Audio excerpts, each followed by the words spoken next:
Welcome to Building Bridges of Understanding, Behavioral Health Education for Pediatric Primary Care.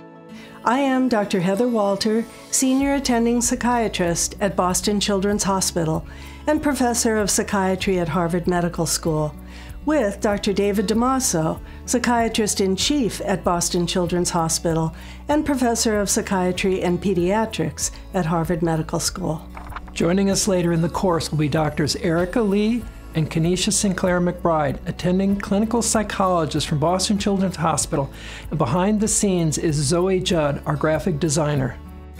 The development of this course was funded by Boston Children's Hospital, the Sidney A. Swensrud Foundation, and the Nancy Adams and Scott Schoen family.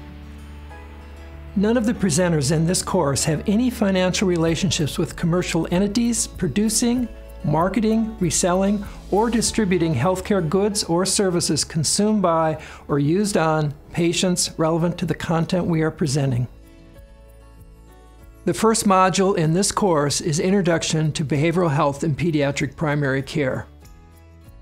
In this introductory module, we will address the behavioral health need among children and adolescents in the United States, the STEP model of behavioral health care, and behavioral health screening and assessment. In the second, third, and fourth modules of the course, we will address screening, assessment, treatment, and guided self-management for anxiety, depression, and attention deficit hyperactivity disorder, or ADHD.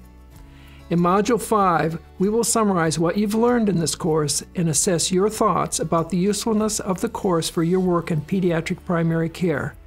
Please note that on our presentations, we often use the word pediatricians as shorthand to include pediatricians, pediatric nurse practitioners, and physician assistants. The focus of today's session is to consider the need and rationale for collaborative behavioral health care in pediatric primary care settings. Why is it important to have the capacity to provide behavioral health services in pediatric primary care? To answer that question, we need to understand the behavioral health need. Here are some key facts about child and adolescent psychiatric disorders.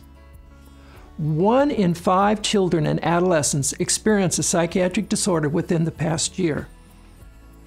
1 in 3 children and adolescents experience a psychiatric disorder within their lifetime.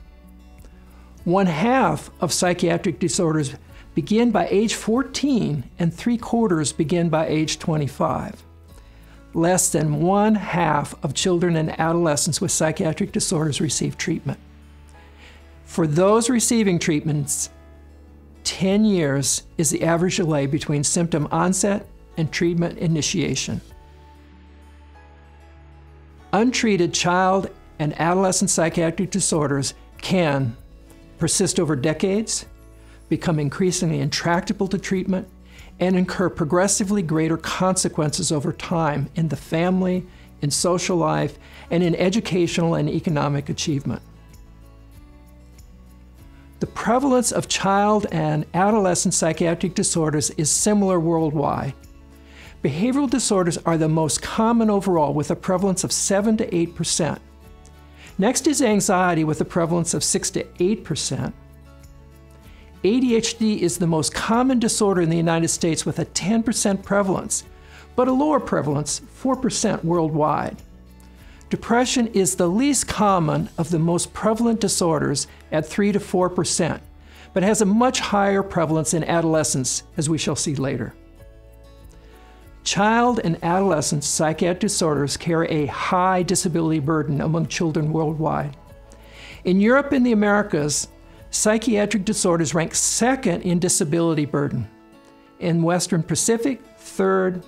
In Southeast Asia, 4th. And in the Eastern Mediterranean, 5th.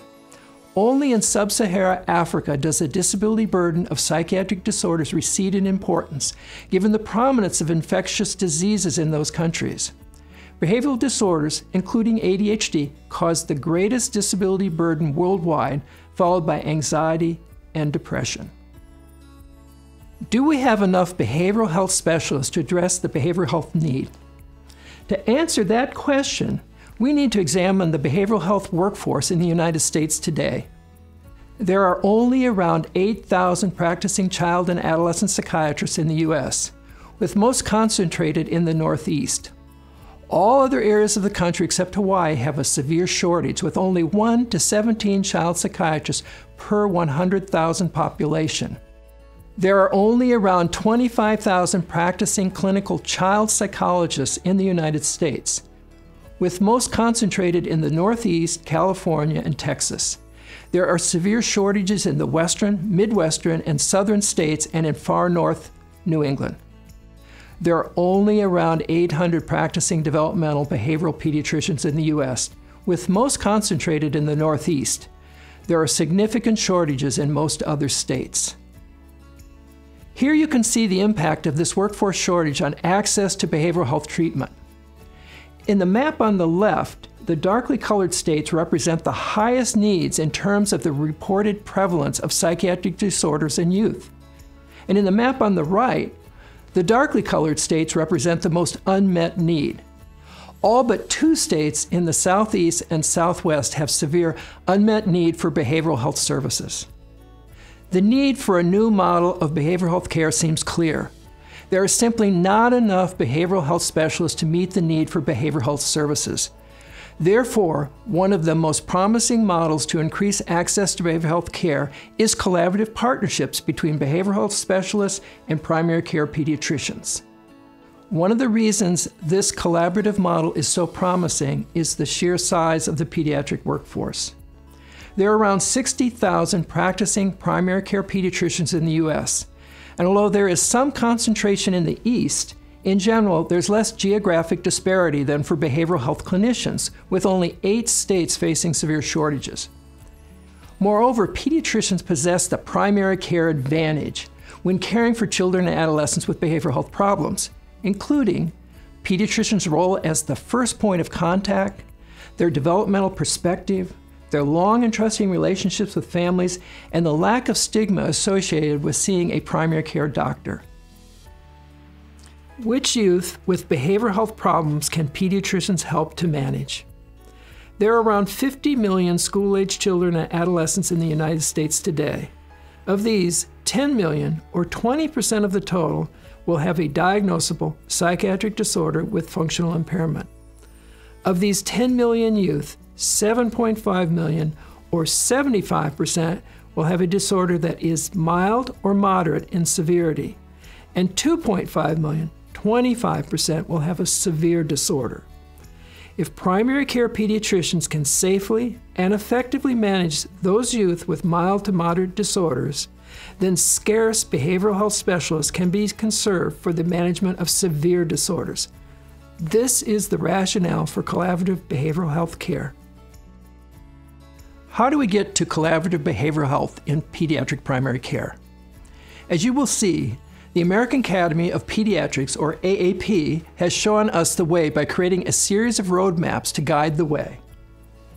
It was 1982, 40 years ago, when the AAP Committee on Psychosocial Aspects of Child and Family Health released their report acknowledging that the pediatrician is increasingly expected to be concerned with the prevention, early detection, and management of psychosocial problems, and that the AAP is committed to fostering these efforts in pediatric education, research, and practice. This commitment to what was called the new morbidity in children was reiterated by the same committee in 1993 and again in 2001. In 2009, the AAP released the first policy statement pertaining to mental health competencies for pediatricians. Among others, the AAP specifically named building collaborative relationships with mental health professionals, promoting healthy lifestyles and preventing mental health problems, screening for mental health concerns, assessing positive screens, and providing care to children with ADHD, anxiety, depression, and substance use as key mental health competencies for pediatricians. Then in 2010, the American Academy of Child and Adolescent Psychiatry proposed the specific components of collaborative behavioral health relationship with primary care pediatricians, including timely access to psychiatric consultation, direct psychiatric service to children and families, care coordination, and behavioral health education for pediatricians.